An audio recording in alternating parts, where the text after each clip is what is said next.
निशा दादा गुरु से कुछ बोलना चाह रही होती है कि उसका फोन बज उठता है। फोन कान से लगाकर हेलो बोलती है। उधर से एक आदमी की आवाज आती है। महान तांत्रिक निशा देवी, उम्मीद करता हूँ ट्रेन में आप लोगों को किसी प्रकार की असुविधा नहीं हो रही होगी। निशा बोलती है, बकवास बंद करो, ये बताओ काली घाटी का पता कहाँ पर है, जहाँ हमें जाना है। ट्रेन में हम लोगों को बैठा तो दिया, लेकिन जाना कहाँ है, उतरना किस स्टेशन पर है, ये तो बताओ। उधर से आवाज आती है, अरे अरे शांत हो जाइए, आप जैसे महान शख्सियत वाले इंसान को इतना ज्यादा क्रोध शोभा नहीं देता। तब निशा कहती है, रे मूर्ख, क्रोध तो मेरा तुम लोगों ने जगा ही दिया है। मेरी बहनों को बस सही सलामत मेरे को लौटा देना, वरना मेरा क्रोध तुम लोगों का क्या हाल करेगा, इसको तो वो विधाता भी नहीं सोच पा रहा होगा। उधर से हंसने की आवाज आती है। आदमी बोलता है, ठीक है, वो सब बाद में देखेंगे। अभी तो फिलहाल आप लोग एक काम करिए, रात को ठीक 12 बजे जैसे ही आपकी घड़ी की सुई 12 बजाए, वैसे ही आपकी सीट के ऊपर की तरफ ट्रेन रोकने वाली चेन लगी है, उसको खींच दीजिएगा और ट्रेन जहां रुकेगी उतर जाइएगा। निशा कहती है, कौन सा स्टेशन है? उधर से कोई आवाज नहीं, फोन कट जाता है। निशा दादा गुरु की ओर देखती है। दादा गुरु हाथ के इशारे से बोलते हैं, मैं समझ गया। रात के 9 बजे वेटर 2 छोटे साइज के कटोरे लेकर आता है, जिसमें 7 प्रकार के फल कटे होते हैं और साथ में एक छोटी चाट मसाले की डिब्बी होती है। दादा गुरु के सामने छोटी सी मेज पर रखकर चला जाता है। दादा गुरु अपने हाथ से चाट मसाला लेकर दोनों कटोरों में थोड़ा सा डालते हैं। एक कटोरा निशा की तरफ बढ़ाकर दूसरा खुद लेकर खाने लगते हैं। खाते समय दोनों कुछ नहीं बोलते। खाना खत्म करने के बाद उसी मेज पर कटोरे को रखकर निशा खड़ी हो जाती है। दादा गुरु कहते हैं, कहीं जाना है क्या? निशा कहती है, नहीं, जाना कहीं नहीं है, बस रात के 12 बजे की तैयारी कर रही हूँ। ऐसी क्या तैयारी करनी है? तैयार तो तुम हो ही।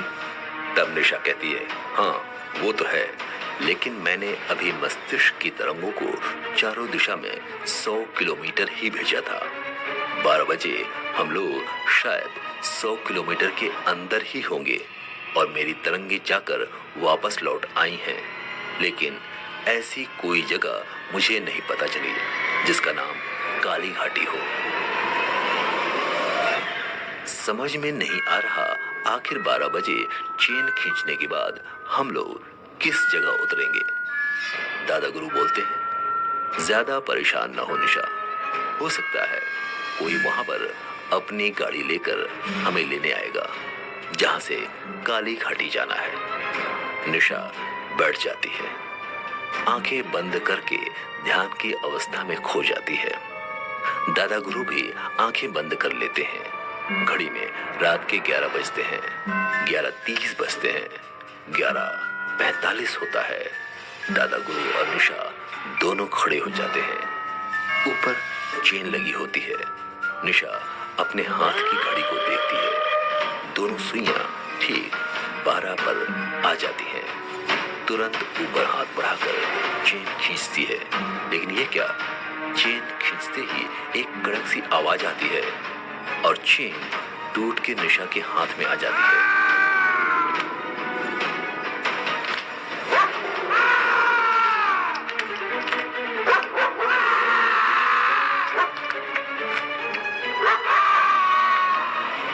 दादा गुरु हैरान होकर देखते हैं, दूसरी तरफ भी एक चेन लगी होती है।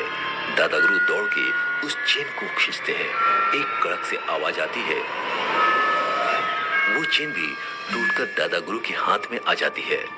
दादा गुरु निशा की तरफ देखते हैं। निशा दादा गुरु की तरफ देखती है और पूछती है, दादा गुरु, ये दोनों तो टूट गई, अब गाड़ी कैसे रुकेगी?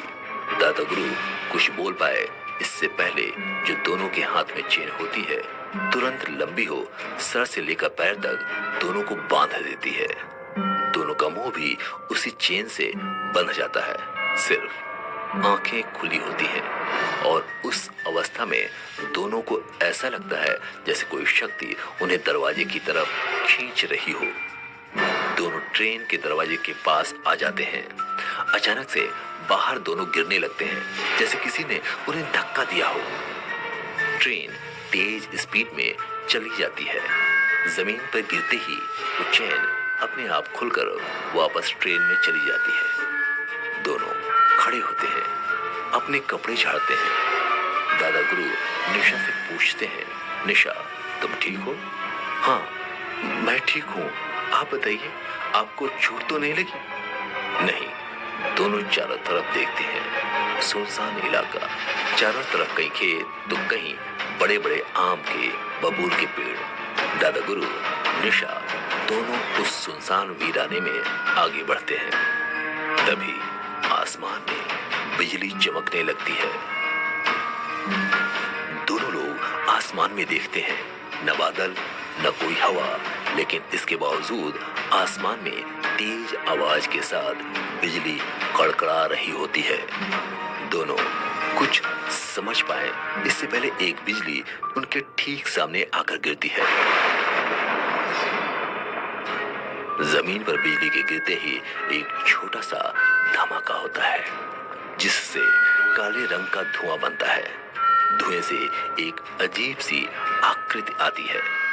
आकृति दादा गुरु के सामने ठीक 5 फीट पहले आकर खड़ी हो जाती है और बोलती है, महान तांत्रिक देवी निशा और देवी निशा के बड़े भाई गुरुदेव दादा गुरु, आखिर आप लोग आ ही गए। दादा गुरु कौन है तू? ये काली घाटी, काली गुफा, काली खो, काला कब्रिस्तान कहां पर है? आकृति बोलती है, अरे सब्र करिए, मैं ही हूँ वो शख्स जो शुरुआत से आपकी छोटी बहन इस निशा देवी को बार बार फोन करके काली कब्र के पास लाना चाहता था। निशा एक झटके में अपना हाथ सामने करती है। उसके हाथ से आग की लपट निकलकर उस धुएं जैसी आकृति के चारों तरफ घेर लेती है। आकृति चिल्लाने लगती है, छोड़ो मुझे, छोड़ो, इस बंधन से आजाद करो। निशा कहती है, आजाद तो तू अब मरने के बाद ही होगा। मेरी तीनों बहनें कहाँ हैं? बता कहाँ है तेरा कपाली का निवास? निशा का इतना बोलते ही आकृति हंसने लगती है। तुरंत उसके धुएं जैसे 2 हाथ आते हैं, आग की लपट को पकड़कर चीर कर रख देते हैं। निशा अपने हाथ को एक झटके से खींचती है। उसे अनुभव होता है जैसे किसी ने उसके हाथ में तीव्र बिजली का झटका दिया। आकृति कहती है, मूर्ख तांत्रिक, जितनी तेरी बुद्धि है उससे कहीं 100 गुना ज्यादा हमारी माता कपाली के गुलामों की बुद्धि है। गलती मत करना हमें अपने छोटे मोटे जादू टोनों में बांधने की।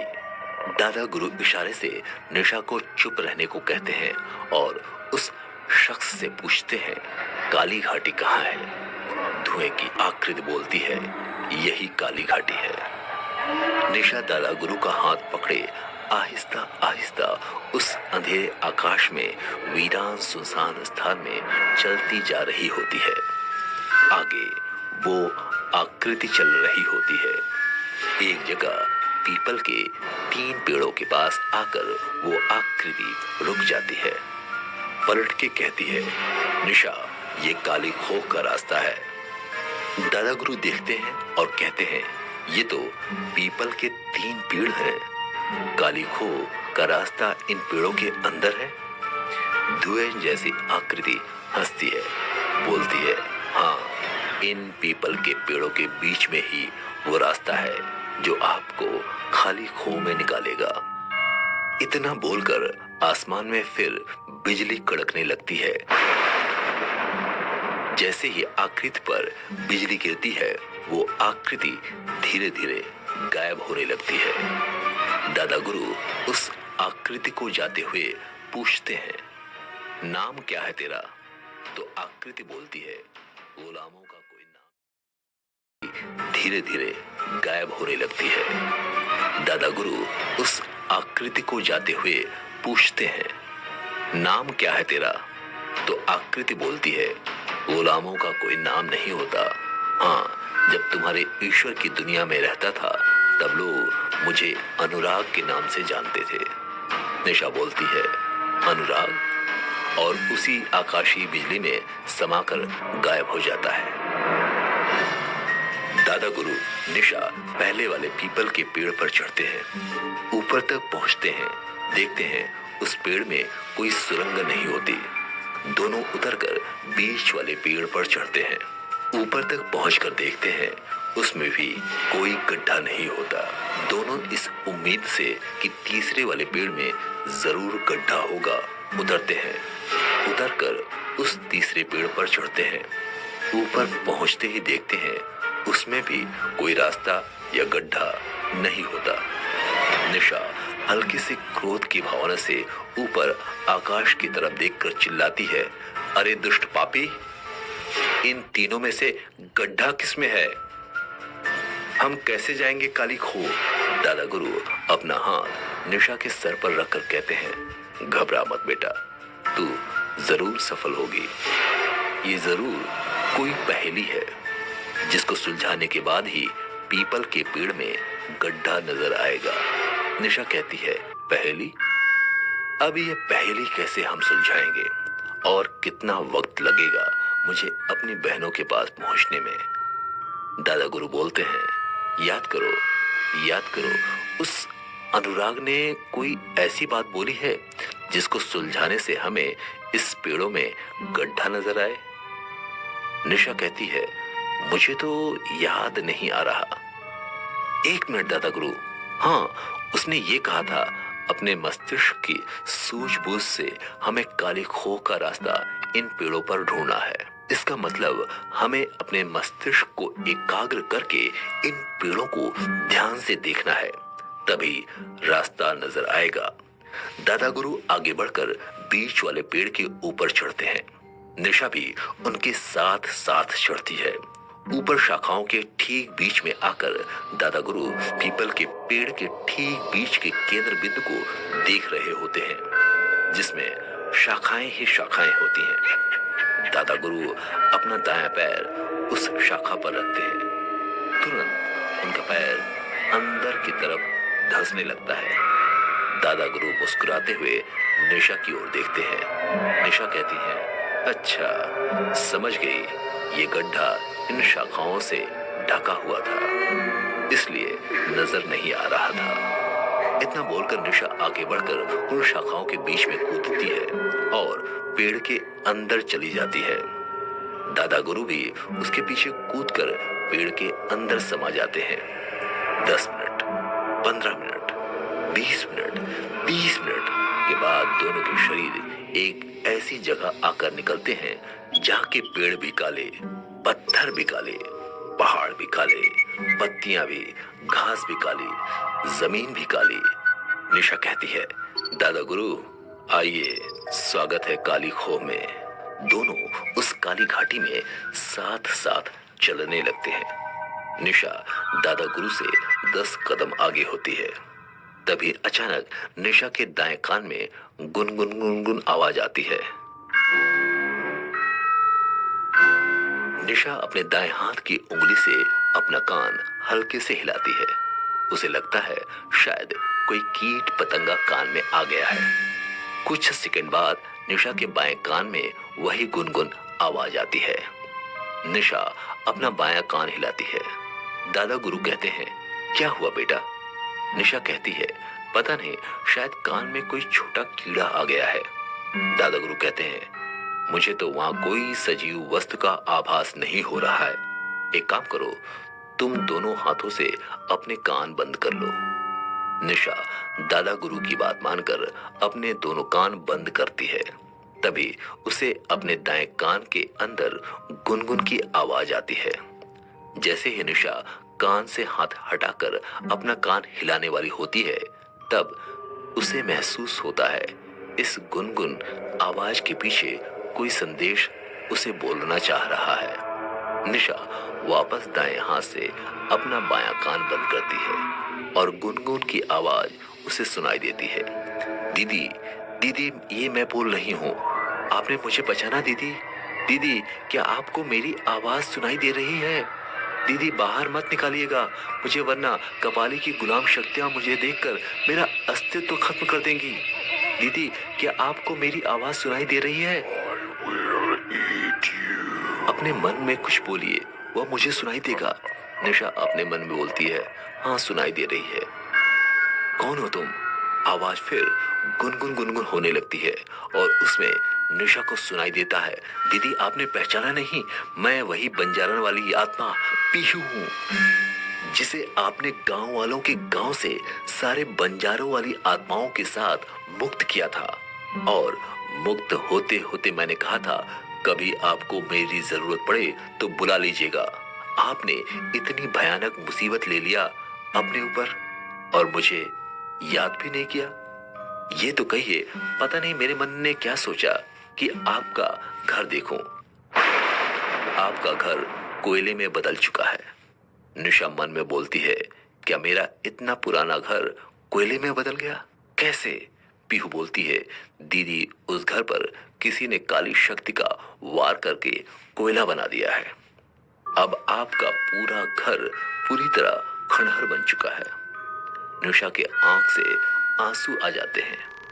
पीहू की आत्मा बोलती है, दीदी आप घबराइए मत, मैं अकेली नहीं हूँ, मेरे साथ मेरे सारे बंजारों की आत्माएं भी आई हुई हैं और मैं आपके दाएं कान में हूँ।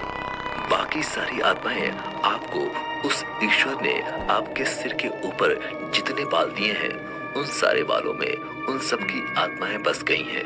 आप घबराइए मत, हम सब आपके साथ हैं। कबाली का खात्मा करके आपकी तीनों बहनों को छुड़ा कर रहेंगे। निशा मन में पीहू को धन्यवाद बोलती है, आगे बढ़ती जाती है। दादा गुरु को बिल्कुल पता नहीं चलता कि निशा के कान में एक और आत्मा और उसके सिर में सारे बालों में बंजारों की आत्मा आ गई है। निशा भी दादा गुरु से कुछ नहीं बोलती, आगे बढ़ती जाती है। अभी उस सुनसान काली खो के रास्ते में चलते हुए मुश्किल से आधा घंटा बीता होगा कि निशा के ठीक सामने जमीन के अंदर से एक काले रंग की घास का आवरण में लिपटा हुआ 4 फुट लंबाई का कोई बौना सामने आ जाता है। सामने आते ही वो अजीब सी भाषा में कुछ बोलता है, ऐसी भाषा जो ना निशा को समझ में आती है ना दादा गुरु को। दादा गुरु उससे कहते हैं, हम पृथ्वी ग्रह से आए हैं, भारत देश से, हमारी मातृभाषा हिंदी है, हमसे अगर बात करनी हो तो हिंदी में बात करो। वो बौना 5 मिनट के लिए चुप हो जाता है, फिर हिंदी में बोलता है, कौन हो तुम लोग? मैं नहीं जानता ये पृथ्वी कहाँ है, मैं नहीं जानता ये भारत देश कहाँ है, मैं नहीं जानता तुम्हारी मातृभाषा हिंदी क्या है। मैं बस इतना जानता हूँ, जहां से ध्वनि निकलती है उस ध्वनि को मैं अपने अंदर सुन के वैसी ही ध्वनि निकाल सकता हूँ। मेरी खासियत है ये। अब मुझे बताओ, तुम हो कौन? यहाँ कैसे आ गए? इस जगह तो जब से मैं रह रहा हूँ तब से कोई नहीं आया। निशा बोलती है, तुम कब से रह रहे हो? ये कौन सी जगह है? बौना बोलता है, तुम्हारी भाषा में अगर कहा जाए तो मुझे यहाँ रहते हुए 7,640 साल, 6 महीना, 3 हफ्ता, 6 घंटे, 3 मिनट, 2 सेकंड यहाँ इस खाली खो में मैं व्यतीत कर चुका हूँ। निशा के साथ साथ दादा गुरु भी आश्चर्य में आ जाते हैं। दादा गुरु उस बौने से बोलते हैं, आसमान की अनंत ऊंचाइयों में इस धरती के बाहर भी कई ब्रह्मांड हैं जिनके बारे में मैं जानता हूँ, और ऐसे कई अज्ञात ब्रह्मांड हैं जिनके बारे में मुझे नहीं पता। ये कौन सा ब्रह्मांड है? बौना बोलता है, ये ब्रह्मांड नहीं, आयाम है। आपके यहाँ के विज्ञान में कहा जाता है, जब कोई तारा अपनी आयु पूर्ण कर लेता है तो वो ब्लैक होल बन जाता है। एक ऐसा ब्लैक होल जिसके आर पार दिखाई तो देता है, लेकिन अगर उसके अंदर कोई भी वस्तु चली जाए, चाहे वो सजीव हो या निर्जीव, तो वो वापस नहीं आ सकती। यहाँ तक कि न ध्वनि परावर्तित हो सकती है, न प्रकाश परावर्तित हो सकता है। आप ही के यहाँ विज्ञान में कहा जाता है, इसलिए मैं वही भाषा बोल रहा हूँ जिसे समझने में आप लोगों को आसानी हो। ये काली खो का काला आयाम है। आज से 7640 साल पहले मेरा जन्म हुआ था। इस आयाम में एक मैं ही हूँ जिसे आप लोग सजीव कह सकते हैं। इस काले आयाम की रक्षा सिर्फ मैं करता हूँ। मैं यहाँ का सेवक, मैं यहाँ का राजा, मैं यहाँ का मंत्री, मैं यहाँ का चौकीदार, मैं यहाँ का रखवाला, मैं यहाँ का गुलाम। नाम है मेरा प्रिंस। अरे वाह, प्रिंस नाम है तुम्हारा। प्रिंस का मतलब जानते हो? इस नाम का अर्थ राजकुमार होता है। बोना बोलता है, हाँ पता है मुझे, लेकिन मेरा नाम प्रिंस नहीं है, क्योंकि मैं यहाँ की भाषा बोल रहा हूँ और आप लोगों के कानों में जो आवाज आ रही है वो आप लोगों की भाषा में बदल कर आ रही है। यहाँ पर मेरे पिताजी ने जो मेरा नाम रखा था वो मैं बोलूंगा भी, तब भी आप लोगों को प्रिंस ही सुनाई देगा, क्योंकि आप लोगों को यहाँ की भाषा नहीं समझ सकते। अब बातें तो बहुत हो गई, परिचय हो गया, मैंने अपना पूरा परिचय दे दिया। अब आप बताइए, आप दोनों कौन हैं, यहाँ कैसे आ गए और क्या करने आए हैं? दादा गुरु निशा की ओर देखते हैं। निशा इशारे से पूछती है, क्या इसको बताया जाए? दादा गुरु बोलते हैं, हाँ, क्योंकि लगता नहीं इससे हमें किसी प्रकार का कोई खतरा होगा। निशा दादा गुरु की बात मानकर कपाली द्वारा किए गए एक घिनौने काम सब कुछ उस प्रिंस नाम के बौने को बता देती है। प्रिंस निशा की बातें सुनकर आश्चर्य के साथ चौंक जाता है, साथ ही साथ उसकी आंखों में आंसू भी आ जाते हैं। उसकी आंखों में आंसू देख निशा पूछती है, क्या हो गया? बहुत ही भावुक कहानी है ना? प्रिंस कहता है, नहीं, भावुक तो नहीं, लेकिन आपकी तीनों बहनों की तरह मेरी भी 3 बहनें थी। उन्हें भी पता नहीं कौन सी खतरनाक काली शक्ति अपने साथ लेकर चली गई और मेरी तीनों बहनों के सर उनके धड़ से अलग करके उनके रक्त, मांस और मज्जा के मिश्रण को अलग अलग करके 3 पात्रों में भरकर उस शैतान को भेज दिया। उन्हें भी पता नहीं कौन सी खतरनाक काली शक्ति अपने साथ लेकर चली गई। मेरी तीनों बहनों का सर उनके धड़ से अलग कर उनके रक्त, मांस और मज्जा के मिश्रण को अलग अलग पात्रों में भरकर उसने शैतान को भेज दिया। तब जाकर शैतान ने मेरी तीनों बहनों के रक्त, मांस और मज्जा के मिश्रण से एक काला मोर तैयार करके उस काली शक्ति को दिया था। निशा दादा गुरु प्रिंस के मुंह से काले मोर के निर्माण की बात सुनकर आश्चर्य से एक दूसरे की तरफ देखते हैं। दादा गुरु एक गहरी सांस छोड़ते हैं और कहते हैं, समझ गया, अब समझ गया कि काले मोर के निर्माण की क्या प्रक्रिया होती है। शैतान ने अपनी काली शक्ति के द्वारा काले मोर का निर्माण किया था, लेकिन उसको ऐसी खतरनाक काली शक्ति की शिक्षा नहीं मिली थी जो उसके द्वारा बनाए काले मोर को सिद्ध करके धारण कर सके। शैतान भी इंतजार करता रहा।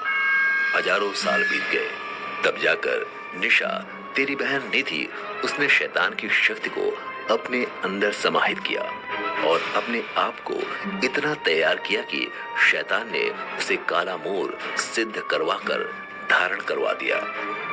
निशा बोलती है, दादा गुरु, अब आप उसे मेरी बहन न बोलिए, अब वो मेरी बहन नहीं। दादा गुरु निशा के सर पर हाथ रखते हैं और प्रिंस से कहते हैं, ये बताओ, ये जो आयाम है, आखिर तुम यहाँ किसकी रखवाली कर रहे हो? क्या रहस्य है यहाँ पर जो इतने हजारों साल से तुम यहाँ पर पहरा दे रहे हो? आखिर ऐसा क्या रहस्य है इस जगह पर? प्रिंस बोलता है, दादा गुरु, इस जगह रहस्य सिर्फ एक है और वो है एक जगह काली गुफा के रास्ते पर जाती है। मैं काली गुफा पर जाने वाले रास्ते की सुरक्षा करता हूँ। काली गुफा को पार करके या काली गुफा के अंदर क्या है इसका मुझे नहीं पता, लेकिन मेरे पिताजी ने सिर्फ और सिर्फ एक ही बात बताई थी कि किसी को भी इस काली गुफा के अंदर जाने से रोकना। इसलिए मैं काली गुफा का पहरेदार हूँ। निशा कहती है, काली गुफा कहाँ पर है? प्रिंस कहता है, जहां आपको पीली रोशनी नजर आए वहीं से काली गुफा में जाने का रास्ता आरंभ होता है। निशा बोलती है, पीली रोशनी? ये तो काली खो है। हर तरफ कालापन, काले वस्तु, सब कुछ काला। यहाँ पीली रोशनी कहाँ से आएगी? यहाँ तो रात भी इतनी काली है कि हमारे यहाँ की रात का काला रंग भी इसके सामने फीका पड़ जाए। कहाँ से दिखेगी पीली रोशनी? आप दोनों इंसानियत के लिए, मानवता के लिए एक अच्छा काम करने जा रहे हैं, इसलिए मैं आप लोगों को बताऊंगा कि पीली रोशनी कहाँ है। प्रिंस चलने लगा। उसके पीछे दादा गुरु और निशा चल पड़ते हैं। चलते हुए मुश्किल से शायद 1 घंटा बीता होगा, तभी निशा दूर से एक पीले रंग की रोशनी को देखकर चिल्लाती है, दादा गुरु, वो देखिए दादा गुरु, पीली रोशनी। उस काले खो में, काले रंग में एक पीली रोशनी दिखाई दे रही थी। क्या वही काली गुफा जाने का रास्ता है?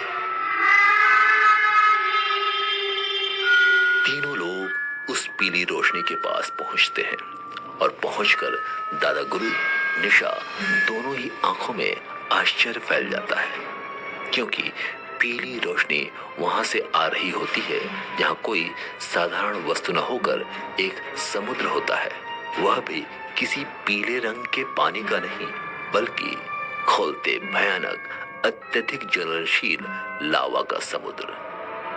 वो लावा जो ज्वालामुखी के फटने पर निकलता है, समुद्र से सैकड़ों हाथ गहरा और कई योजन लंबा चौड़ा होगा। दादा गुरु और निशा उस समुद्र के पास आकर प्रिंस से पूछते हैं, प्रिंस, इस समुद्र को तैरकर पार करना है या इसके अंदर जाना है जो काली गुफा में जाने का रास्ता नजर आए?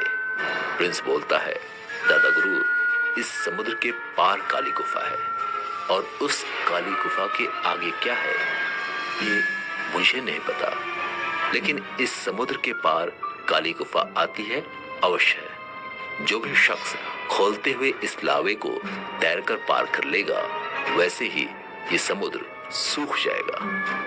प्रिंस के दोनों आंखों में आंसू आ जाते हैं। दोनों हाथ जोड़कर निशा से बोलता है, आप इसमें मत जाइए।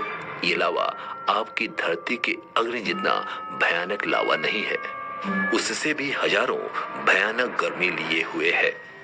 अत्यधिक सूर्य के ताप जितना तेज ज्वलनशील लावा है।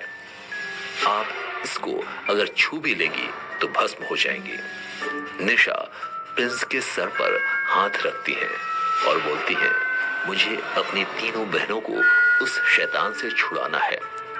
ईश्वर के अस्तित्व की रक्षा करनी है, फिर चाहे अपना ही अस्तित्व समाप्त करना पड़े। मैं जाऊंगी, जरूर जाऊंगी। दादा गुरु प्रिंस से बोलते हैं, क्या तुम्हारे पिताजी ने कोई ऐसी युक्ति बताई जो इस खोलते हुए लावे को आसानी से पार किया जा सके? प्रिंस बोलता है, हाँ बताई तो है, लेकिन दादा गुरु बोलते हैं, लेकिन क्या, पूरी बात बताओ।